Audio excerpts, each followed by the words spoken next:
Welcome to Retrained Search, the podcast, where we lift the lid on what it's really like to work retained, discuss the stories we've gathered along the way, and give you all a peek behind the scenes of our amazing community and how they're getting ahead.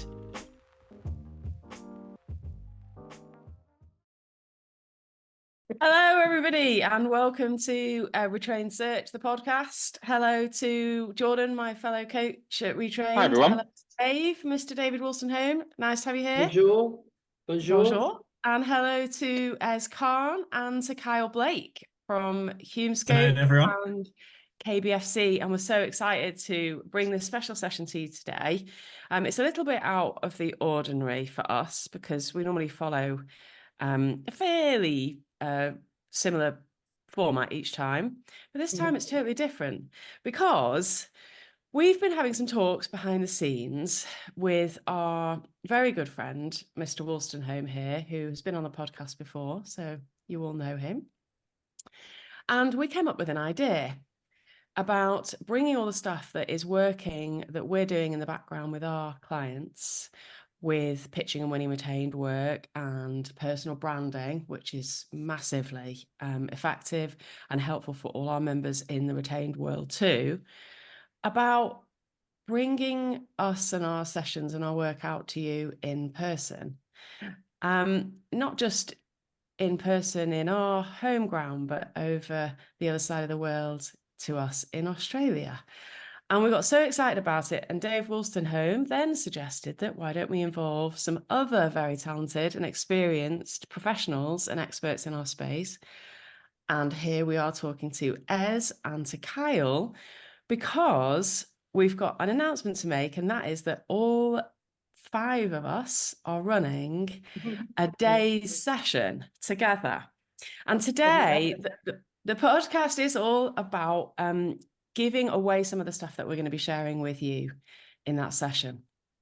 One of the things that we've been talking about is business development a lot because of the climate at the moment and what's happening in the industry. Business development is just more important than ever. And as you've noticed that as well, haven't you? When we were talking, you said that most of the stuff that you do at the moment is focused around business development, and that's why you're helping people. Can you tell us more about that? Oh, 100%. And also, I'm just, when you were saying we're all sort of kind of merging to put something together, I had a big smile on my face because I know it's so relevant, but there's so much skill here across so many different areas. I'm like, how epic is that? So yeah, no, in terms of BD, we've had the most intake, the biggest intake that we've ever had over the last 2.5 years from our BD course. And that's not surprising. Every single agency that we're speaking to is having a huge push across business development. And where I'm so excited is all of these skills that we've got between retained search, across financials, across all of these different areas, all are leading into business development. And so, yeah, it's huge at the moment. It's such a huge push for almost every single agency that we're speaking with. So yeah, and so I'm so excited that we're putting this there. And when we talked about it, you were saying that a lot of the things that, you know, the fundamentals around business development, people often mistake to be, you know, the operational side of it and the application side of it. But actually, where you see the most effect and change and results is improving the softer side, the softer skills around business development. Is that right? 100%. But we can teach people the fundamentals of business development in recruitment, right? Like I was taught the fundamentals of recruitment 12 years ago, 13 years ago. So how do you do X, Y, Z? The real fundamentals that actually haven't changed in 14 years, and they won't change, in all honesty. The actual sort of process-driven business development skills. What has changed is how people buy, how people engage with people. That has changed dramatically year on year, in my experience, over the last 14 years. How people engage with people has changed. How people receive information has changed. So whereas, it's a good example, 10 years ago, we were relying as buyers to receive information as sort of when we were buyers, we were reliant on people actually giving us the information, calling us, emailing us, giving us the information. As buyers, like if we look at 10 years on, we can find all of that information online. We don't need to rely on people giving us that information. And so the buyer behavior has completely changed. And so how do we buy? How do we build trust? It's no longer the seller giving us a call, reaching out to us. We're no longer reliant on that. So how do we actually build trust? It's now, how do we actually build that trust? It's socials for me. It's all of that type of stuff that people aren't actually focusing on. And that for me is a lot of where the value is in upskilling for salespeople. It's that which David is amazing at, and what he's actually at the 5-6 years when I started my business, which I'm so grateful for. But that's what David taught me. And then it's on top of that, actually the softer skills. How do you actually present yourself when you're in front of a person? How do you actually present yourself in a way that it's no longer what did work 10 years ago? That's no longer working. So how do you actually uncover what is actually a pain point for someone? How do you build that trust almost instantaneously? Because people will make up their mind as to whether they trust you within 6 seconds. And that's quite ruthless when you think about it. People will, all the studies will show you, people will make up their mind within 6 seconds whether they want to work with you, not want to work with you, but do they trust you? And that is quite a bit of pills as well, because most salespeople go in going, I've got the best product. I know how to pitch this. And it's like, great, you might have the best product, but I know if I can build rapport with this person better than you can quickly, I know they will buy my product, even if it's not as good as your product. And so how do you cultivate those skills? And that's what for me, that's the biggest upskilling in recruitment. So it's how do you pitch your candidate better? It's actually how do you present yourself better? How do you have better presence? And that for me is the biggest upskilling when it comes to sales that most people aren't talking about. What proportion of recruiters do you think have those great soft skills then in business development? What was that, David? What proportion of consultants do you believe have those great soft skills when it comes to business development? Honestly, David, in my experience, it's less than 10%. Okay. We're taught process in recruitment. Historically, we have been taught process. This is how you do a reverse market. This is how many people you need to send to. This is how you have that conversation. It's very rarely, how do you actually pick up on how someone interacts? What are their little buying behaviors? How are they presenting? How are you actually showcasing and picking up on the softer skills to mimic? But it's all these things that we think are softer skills, and it's odd little softy buying behaviors that doesn't really make a difference. But we're humans, and honestly, if we look at all the stats, there is don't quote me, so hopefully no one messages us after this, but there's 80 we'll go fact check you, don't worry. But it is 80,000 different things people are picking up subconsciously about our little movements in our face, how we're interacting, our tone of voice, everything other than what we're saying. And when we look at it, we go, what we're saying is so important, but actually we say this all across our BD courses. What you're saying, yes, of course it's important, but it actually only makes up less than 10% of what someone's taking in. 90% of what they're taking in is your presence. How are you actually showing up? Because if you're not showing up with confidence, they're not buying whatever you might be selling, and it might be amazing, but if you're not presenting it in the right way, they're not taking it in. If you're not actually doing all these little softer things and picking up on subconscious things, they're not taking it in. Yeah, and I remember that reminded me, excuse me, when we this started, this whole kind of melting pot and brainstorm of coming together to bring what we're going to bring to the people, is that video that I'd seen on social media of that girl who was hunched over and she was walking forwards and she was on that treadmill and she was kind of head down, looking down, shoulders kind of curved in, and she was just kind of walking along with her sort of arms kind of clasped in front of her. And then all of a sudden she just stood back and her shoulders opened up and she leant back and she sort of put her chin up a little bit and her hands came like moving behind her side. And literally she just looked like a different person and she was just striding out. And it was incredible. It looked like a different person. And so I completely agree. Like and it's weird, isn't it? Because you say that only 10% of people have it because because it isn't really taught, you either have it or you don't, right? You either grow up with that or you're learning that from your parents or from your peers some way, you know, like Jordan and I mean, I know some of us have worked in places where some of those skills were taught. You know, you were at Yellow Pages and yeah. Did they teach stuff like that? Yeah, so Yellow Pages selling adverts to like plumbers and builders and stuff in the Yellow Pages in the UK. That was my first job out of university. And I remember they had like this 6-week sales training course they put you on, and it was renowned as like best in class in the UK. Yeah. And the first thing they told me, which really resonates with kind of what you've just said, was people will buy from you for one of two reasons: A, because they like you, or B, because they trust you. And if you can make them like you and trust you, they'll pretty much always buy from you. Yeah. Could not agree more, Jordan. Seriously, that is literally the thing that I say continuously throughout our BD courses. It is, you need to, and I'll say this on a bigger platform, but I say this in our courses: I'm not the best senior marketing recruiter in Australia. Hands down, there are so many people better than me. I will always agree to that, and I will admit that. What I am very good at is people buy into me and they trust me. And so they know I'll do right by them.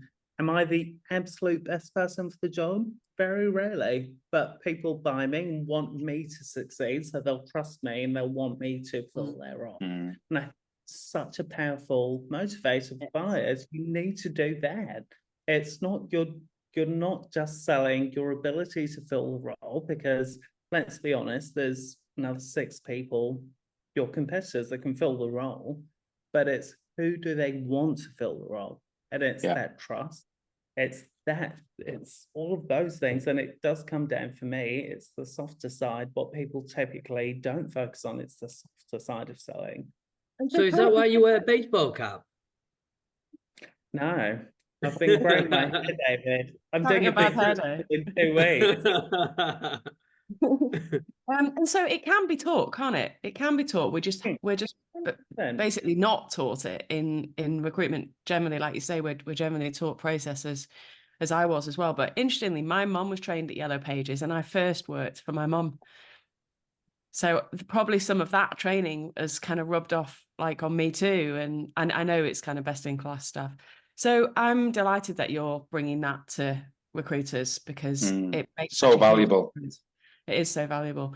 But Dave, like, you can start this process before, as Ez was saying, you know, at the beginning, before we even bring a product to them, or before we even, you know, have conversations with them. We can start that process with our online presence, can't we? And as Des says, he's ever grateful to you. I'm ever grateful to you, and we are, for how you've helped us to do that, and have that impact on potential customers before we even speak to them. Is that right? Well, honestly, thank you very much, first and foremost. Yeah, just to reiterate, I remember it was my first week or 2 in business. You reached out to me, David, and it was actually completely changing for my business. It completely was. We need to have a man hug in person, don't we? I've done that a few times, David. Well, I think the thing is, which is really important, I beat this drum, is that I help people define their brand before they even touch social. And that's their internal brand and also the external brand. So perceptions of them in the marketplace, of the people that they want to do business with. I think if you do that, and we'll talk about what I'm going to be talking about in a bit at the masterclass, then the online part becomes so much easier, and you start to connect with those people in a much simpler, effective way. And the thing that we know how powerful that is, because we've been through that process with you ourselves, and it changed the game for us as well, and continues to do so, because you continue to help us with it. And the thing that we're kind of getting more and more into is defining who you're talking to and getting better at speaking specifically to your target audience. Can you tell us a bit about like what's the secret to doing that? Knowledge, curiosity, finding out about them. I'll talk directly to the people that I hope attend the event, and this is not a damning point I want to make. But the reality is, I do work with some junior recruiters, but a lot of people that I work with are really good consultants.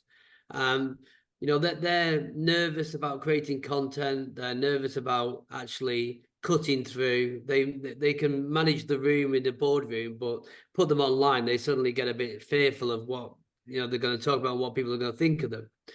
But even so, saying that, what I've realized working one-on-one with lots of good consultants is they just don't really get into the head and the hearts and minds deep enough of their target audience. This is before they even do any online content. And I think if you do that, and I'll give you an example of that. Let's say, for example, you work with CFOs, and a CFO is looking to bring in AI technology to improve their processes in their business. And so they're struggling with getting this brought in because the CEO is a bit resistant, the board are quite traditional. And so you know that if you can help that CFO, you know, come up with ideas of how he can influence the board or put best business case practice together, then the reality of all of that is it's a big pain and a void for that person, a challenge. But the reality is, if you can help them in some way with some type of content, it doesn't have to be from you, it could be from somebody else, then the reality is that will return back to probably some kind of hiring. You know, it might be an AI manager in that firm. It might be some other kind of diversification that they need to do with their staff to give them new roles as well. So I think it's just about if you want to be a great consultant, you have to understand business problems.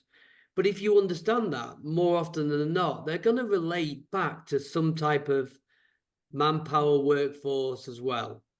That always makes me think of George, when you were we were talking about this, and we were talking about how, you know, when we're crafting content or approaches, then we're always trying to put ourselves in the shoes of the client. You know, we're always trying to put ourselves in the shoes of the audience. And you were saying, George, you were hearing, I don't know what it was, on a podcast or something about the FBI guy that Yeah. So I hope I position this in the right way. It was I saw it on TikTok, and it was an ex-FBI agent, and the lady interviewing him said, if you could teach a general member of the public one thing that you've learned in all your training, what would it be? And he said the difference between perception and perspective. And he said, we all view everything in our life from kind of our own perception. He said, my dad grew up telling me that perception is reality, right? He said, but actually what we're taught in the FBI is when you can remove yourself out of that and you can start to see things from other people's perspective, and you start to act in a way that's based on their perspective, you'll win in everything, in business negotiations, in home life, in when you can understand what they're thinking, put yourself in their shoes and act accordingly. That's how you win. And that's what it always makes me think, you know, when you're encouraging us, Dave, to, you know, to do that all the time and to think and put ourselves in the shoes of them and what problems they're facing and what's going to be helpful and what's going to engage them. And yeah, that's what. I mean, let's just carry on that example that I gave, you know. So then what starts to happen to that CFO if 3 months in after still not getting this big AI transformation? How does he or she start to feel? How does that impact the team? How does that impact them, you know, wanting to stay in that organization? There's so many different feelings and emotions that come with this as well. And you can talk to that person. And again, if you don't know those things, can I swear? Of course. Freely. Spend some fucking money on taking good people out for lunches to learn all about their lives. Yeah. Oh, I It's could not not hard. agree more. And I think the thing that I'm so excited about with Merger of this event is all of this feeds in. I think typically people compartmentalize all of these things, going, marketing, branding is here, sales is here, retained is here, finance is here. And it's like, no, all of this feeds in, because Yeah. what you're talking about, David, is exactly sales. It's a merge of sales. It then feeds into finance, and how you pitch retained is completely sales and marketing. And so it's so interconnected that I think too often people go, that's that, that's that, that's that, and they don't really interconnect. I'm like, well, no, they're one and the same. And the approach is so interconnected that you need that measure of, this is the overall approach, because it is a business idea. All of these things are to drive the business. And I think far too often people treat them as completely separate. Yeah, but they all, as you say, as they're so interconnected, right? Because the softer skills, it helps people like you, it helps people trust you, caring about them, understanding what's going on in their world, Dave, and helping them with that, building that brand helps them like and trust you. It kind of all plugs in, doesn't it? Yeah. So you're going to be helping people, Dave, with putting themselves out there and talking to their ideal customer at our masterclass. Can I just point out one thing, just to give an example of how impactful that is? One of our members just started working with Dave, and she had one of her first sessions, or her first handful of sessions with you, and she implemented one thing that you suggested, and on Friday, and she had a call booked from that thing the same day. On that call, she used our process to diagnose and to pitch on that call. She closed it on the call, and she had the agreement signed and returned by the end of the evening on her retained project from a brand new client. So that's how, isn't it? And we only found out about it because well, she told me in my masterclass, my mastermind collab call, and then she told Jordan on the Search Foundations collab call that she said, I've got to share something. Let me just tell you what happened. And then she told us a story. So that's how impactful what Dave is going to be sharing can be. What she didn't tell you was that I was the client and I was just doing it so she does 6 months more coaching with me. Dave was actually that woman masquerading, pretending to be her. I mean, I'll tell people what it is, because it's so basic. And it was just, offering a discovery call at the end of a LinkedIn bio, but not selling, but making it that they could walk away with more information, knowledge, and value to make them better at what they do. And that was a teaser. It's not rocket science, but that language made them feel like, I want to have that discovery call because I'm going to get something potentially for nothing or to walk away with. Obviously, she gave a lot of value on that call, and it transformed into an immediate search, which is wonderful. But that's kind of like just changing the language a little bit and making people feel like, that's for me, that opportunity. I love the simplicity of it, though, Dave. I remember it probably 12 months ago. You came on one of our collab calls with our members, and one of the questions I remember you got asked was, how do I know what I should be posting? Like, how do I know what content is relevant to my audience? What do they want to hear about? And you just took a long pause and said, ask them. And it's like, everyone, you could see the penny drop. Like, oh my God, yeah, I should probably ask people what they want to hear about. Well, it is. I mean, that's right. But also as well, they want you to come. I mean, great consultants come with ideas and insights and knowledge as well. So it is ask them. But I think you've got to ask them in a way where you've got to have really structured, strategic conversations to elicit that information out. If you say to them, what content should I write about? Then they're probably going to go, I don't know. Salary surveys, maybe, that you're going to get a generic answer. But if you ask them in a meaningful, smart way with the right questions, then you will get what you want. And what that journey of what happened there, leads me nicely on to be able to talk about how this all fits together and what kind of we're going to be doing in the piece, which is that bit where she carried out that diagnostic with that brand new customer and then pitched to her and closed it on the call and had the agreement signed for a retained project, not just getting the opportunity to send CVs, but to actually complete a project that was paid on a portion of it, a large portion of it, on commencement. And that's what we're going to be sharing in our masterclass. We're going to be sharing how to do exactly what she just did. Basically, it's going to be a masterclass in that process of being able to diagnose, pitch, and close, overcome objections, and win the project with a brand new client. So it's a lot to cover in our short space of time. So the people that are coming to see us are in for a treat. All of these things will change the game for you and bring like your fresh brain and a big pad of paper and be ready to like get stuck in, because we're going to make it interactive, and we're going to be doing like interactive objection handling, for example, with the audience. So it's going to be a lot of fun as well. You guys are the start of traction. We're just piggybacking off you. Yeah, Shut up. we do, but there's so much feedback from our clients that we've been working with for the last few years. Everyone that's worked with you is like, they are spot on.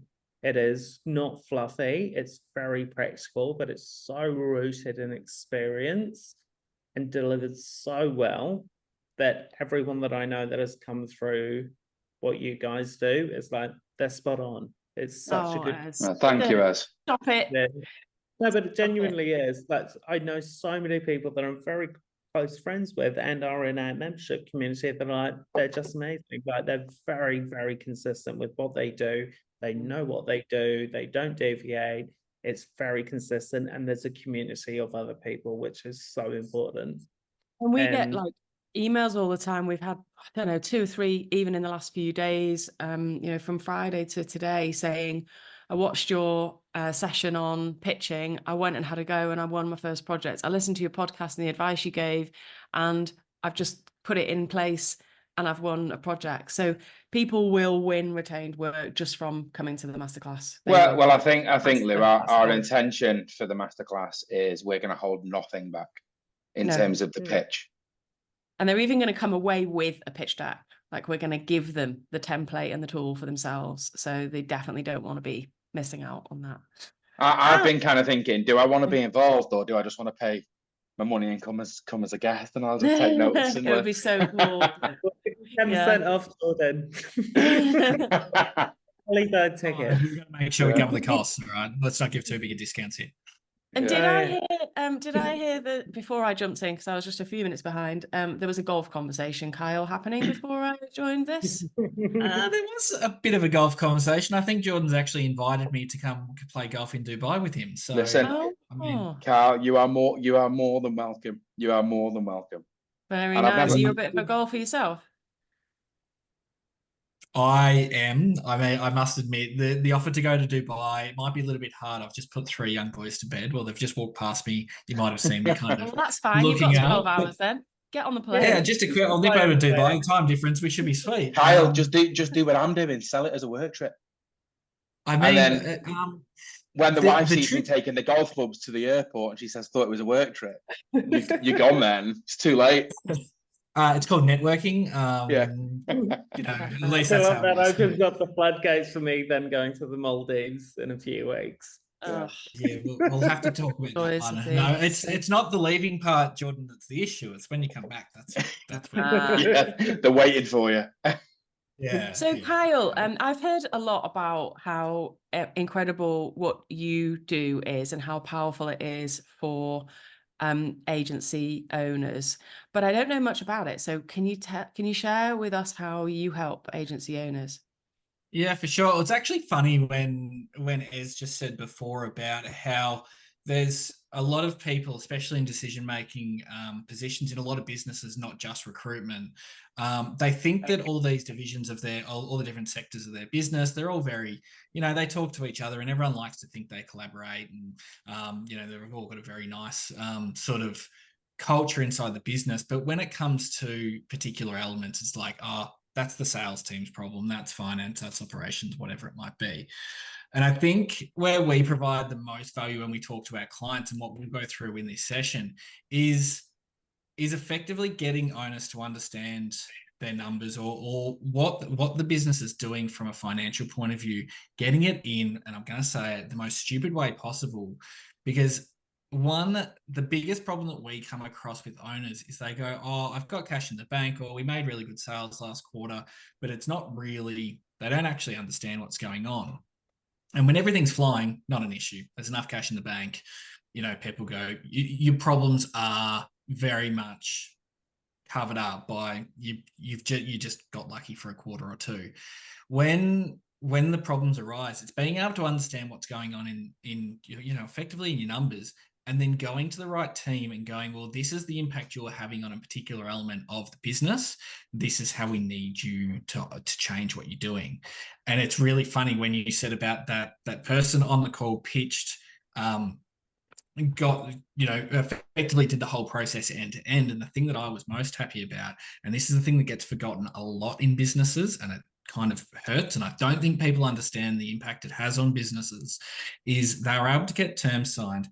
And they were able to get terms signed that the payment terms were in their benefit, on their side of things.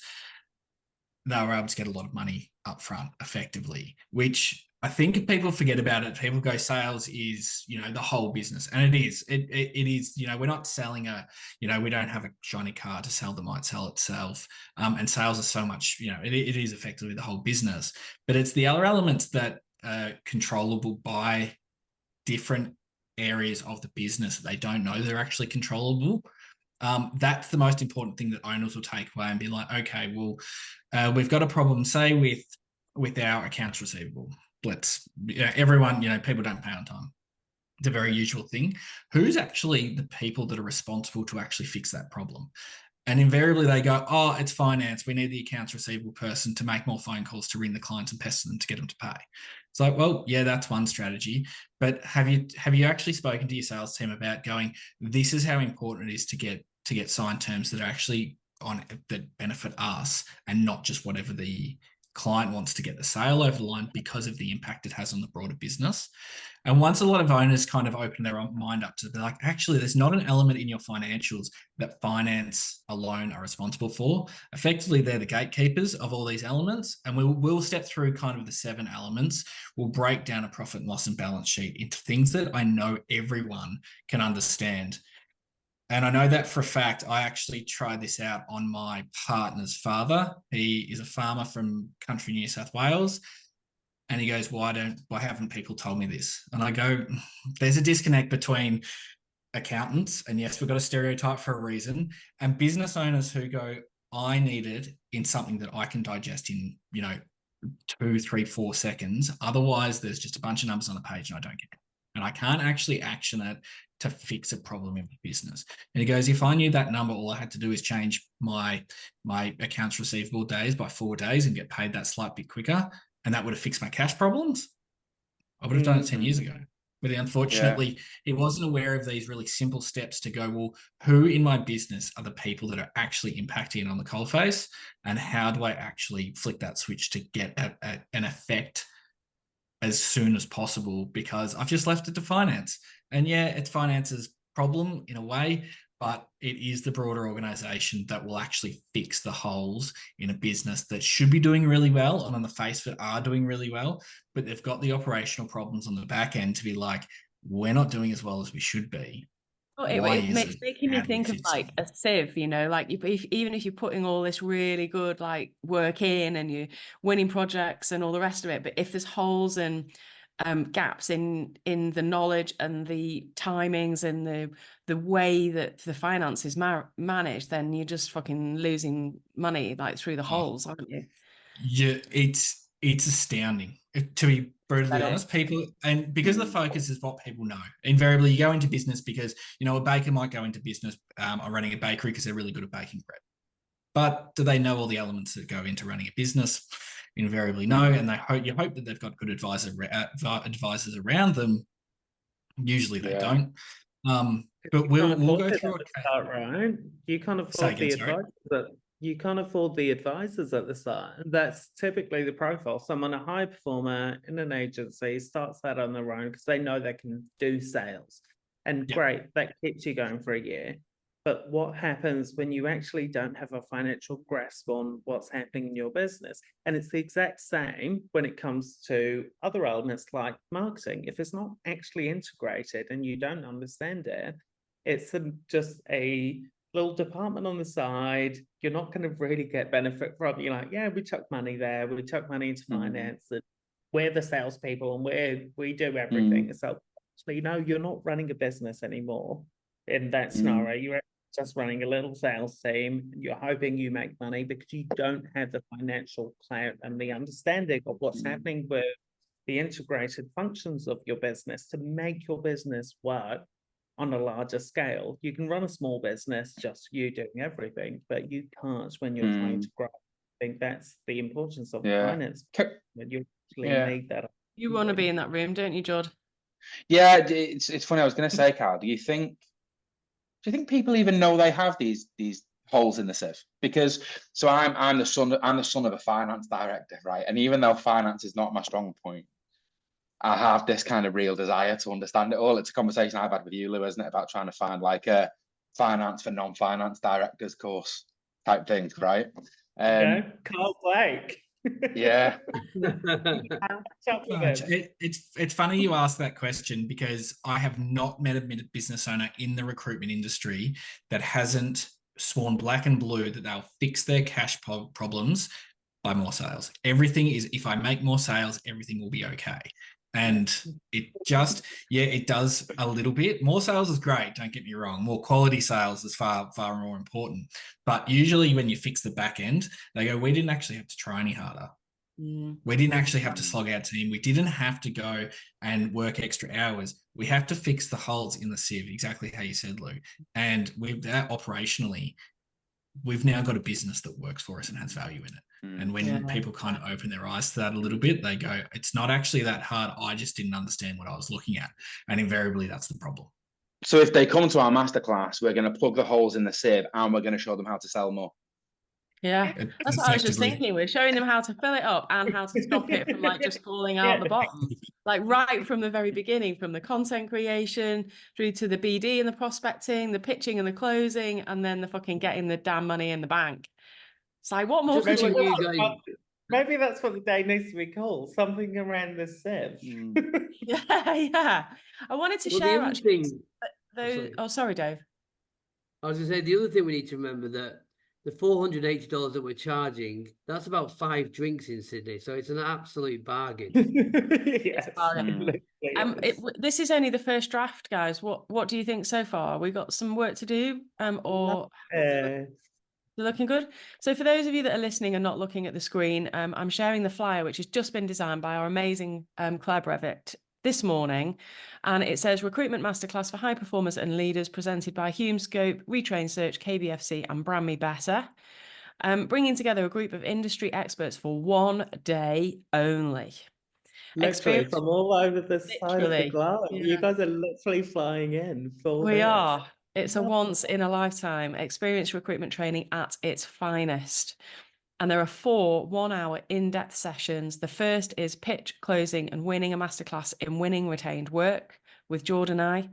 My wife always says that we look like a married couple. We look like we're married. I was just thinking the same thing. I was like, are they a couple? I don't think we'll use that one for the actual flyer, but Claire's not the only one she could find this morning. And then mastering presence and persuasion in business development with Khan, all the soft skills that nobody's ever taught. And knowing your ideal customer better. Your title's so long, Dave. I think we need to trim it down a little bit. Knowing your ideal customer better than your competition. A masterclass on cutting through with your content. And last but not least, Kyle Blake, understand your financials and maximize your cash for agency owners. And that's making sure that you don't hemorrhage the money through the holes. No matter how good your sales process is, there's no point doing any of it if you're going to let the money slip through the gaps. So a fucking no-brainer. So it's the 15th of May, 2024. We're just about booking our tickets now, 9 till 3 p.m. And we're going to do some networking, i.e., have some gin tonics afterwards. And that's going to be in the CBD in Sydney. We're not quite sure where yet. Claire's just working on venue. She needs a bit of help actually with that, Ez. I don't know whether you can I need to respond to her because I sent her one suggestion. Yeah, we need another suggestion or two, but we'll find somewhere on the street if we have to. Ticket price $480, which is an absolute bargain. Like I can't imagine what it's actually worth, but it's a damn sight more than 480 quid. 600. Well, I reckon it's honestly, guys, seriously, 1 hour session with just Hume Scout for a training session is 500. I've been in 1 hour training sessions with Lou, actually not a training session, but she gave me a freebie when I first met her, and I was like, holy shit, this is so good. I'd have paid a grand for that. David, I've paid for your services when I first met you, and it was not cheap. So I'm like 580, and Kyle's experience that I did, just it's so phenomenally just experienced in terms of the knowledge in the room. And I just personally think it's going to be so much fun for all of us. And I know we're all so motivated by just getting everyone in a room and just going, here's all of our knowledge, like come and join us, we'll have a great day. Even if you don't live anywhere near Sydney, get yourself on a plane because it's still worth it, plus the cost of the ticket. Because not only that, but we're giving a massive reduction as an early bird price. I mean, I kind of can't believe that we're even doing that. It seems crazy now. Early bird price until the 12th of April is only $400. And you get not only all of those sessions, but lunch. You get fed as well. So that's that. I don't know. You should be on the shopping channel, Lou. That was brilliant. Was it? Yeah, I love it. Oh, I'll apply. So good. They just don't get free set of steak knives if they sign up super early. Kyle, it can be arranged. I mean, if it, you know, I'm not the one that has the selling technique. Steak knives with you on the plane. Yeah. No, we won't. We're also going to be hanging out in we're in at the RCSA the week before in Melbourne, and we've got a few days, I think a day or two in Melbourne, and we've got a day or two in Sydney the days before that. So if anybody wants to meet up with us, then we'd be delighted because we're kicking around and we like meeting people. So we'll be putting that out on socials and timings to meet up with people too. Can't wait. Me too. Can't wait. I cannot wait for a day in person. I feel like the in-person conferences, I'm just so stoked. Like, I've wanted to do this for ages, and when Lou, you and David reached out, and I was like, absolutely. Just a full day of actual training, no sales involved. It's just come and join all these sessions that will be super valuable, practical. I'm like, hell yeah, I want to join this and attend days go, yeah, I want to learn about Retained. I want to learn about marketing, branding. I want to learn about sales. And as an agency owner, I want to know how that all ties into how I need to manage the finances of the business to make good decisions. I'm like, it's such a good day. And you get to hang out with us. Yay! And we'll have a damn good time. So thank you so much. Thank you, Dave. Thank you, Ez. Thank you, Kyle. And thank you, George. Thank you, everyone, for joining us. We can't wait. Stay tuned. We'll be releasing the tickets really soon. Lots of love. Guys. Bye. Bye, guys. Bye. Bye, Jordan. Well, that's another episode of Retrained Search, the podcast in the bag. Thanks for listening to our wild tales, LinkedIn controversies, and our top tips on how to sell and deliver retained search. Get involved in our next episode.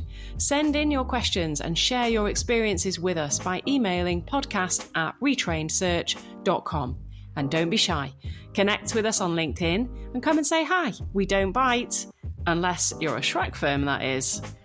We want to say a special thank you to our Retrained members for sharing what's working for them right now and innovating new ways to grow and evolve. It's an incredible community. If you're wondering what exactly we mean when we mention our communities, well, we have two separate programs. Our Search Foundations program is for recruiters who want to learn how to sell and deliver retained search solutions consistently. And we have our Search Mastery program. That's for business leaders or owners already at 50% retained or more and looking to scale and grow and structure their search firm. We cap memberships to these programs to protect the integrity of the community. If you want access, just talk to us. Okay, thanks for listening. We'll be back.